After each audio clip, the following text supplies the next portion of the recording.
ദൈവത്തിൻ്റെ അതിപരിശുദ്ധമായ നാമം വാഴ്ത്തപ്പെടുമാറാകട്ടെ.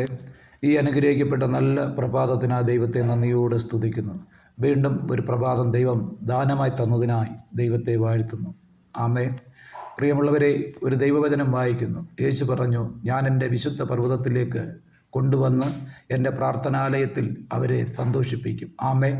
ഈ തിരുവചനത്താൽ ഒരു നിമിഷം പ്രാർത്ഥിക്കാം. പരിശുദ്ധനായ ദൈവമേ, സ്വർഗീയ പിതാവേ, അവിടുത്തെ പുത്രനായ യേശുവിൻ്റെ നാമത്തിൽ പ്രാർത്ഥിക്കുന്നു. ഈ തിരുവചനം വായിക്കുകയും കാണുകയും കേൾക്കുകയും ചെയ്യുന്ന എല്ലാ പ്രിയപ്പെട്ടവരെയും കുടുംബങ്ങളെയും വ്യക്തിജീവിതങ്ങളെയും അവിടുത്തെ കരങ്ങളിൽ ഏൽപ്പിച്ച് പ്രാർത്ഥിക്കുന്നു.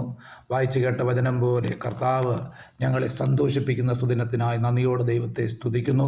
കർത്താവിൻ്റെ സ്നേഹം, കർത്താവിൻ്റെ കരുതൽ, കർത്താവിൻ്റെ സംരക്ഷണ, കർത്താവിൻ്റെ സ്തോത്രം കരം ഞങ്ങളുടെ കൂടെ വിടുതലായി ആശ്വാസമായിരിക്കുന്നതിനാൽ നന്ദിയോടെ ദൈവത്തെ സ്തുതിക്കുന്നു. ഞങ്ങളുടെ ബലമുള്ള ഭുജത്തിന് കീഴിൽ താണിരിക്കുന്ന കർത്താവെ, തക്ക സമയത്ത് ഉയർത്തുന്ന വലിയവനായ ദൈവത്തിൻ്റെ പാദപീഠത്തിൽ താണിരുന്നു കൊണ്ട് ഈ തിരുവചനത്തിൽ ആശ്രയിച്ച് പ്രാർത്ഥിക്കുന്ന ഓരോ കുടുംബങ്ങളെയും വ്യക്തിജീവിതങ്ങളെയും വീണ്ടും കർത്താവിൻ്റെ കരങ്ങളിൽ ഏൽപ്പിക്കുന്നു.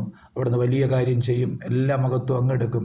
പ്രാർത്ഥന കേട്ടതിന് നന്ദിയപ്പ. യേശുവിൻ നാമത്തിൽ പിതാവേ, ആമേൻ.